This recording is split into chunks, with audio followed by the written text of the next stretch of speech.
Guys, pakita ko lamang sa inyo ang aking puno ng kamyas. Ayan, oh. Ang daming bulaklak. Napakaraming ibubunga nito. Ayan, ang iba ay malalaki-laki na. Ang dami. Ayan. Hanggang sa dulo yan, guys, oh. Dahil noong may bagyong Christy, natanggal lahat ang mga dahon yan. Ayan, ang kapalit ngayon. Bumunga siya ng marami. Ayan. Pag sa dami.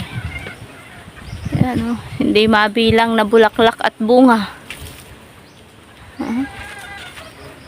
Ang dami. Hanggang kaduluduluhan, oh. Grabe, ang dami. Oh.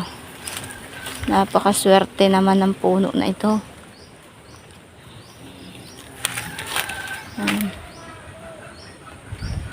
Oh, ang dami. Talagang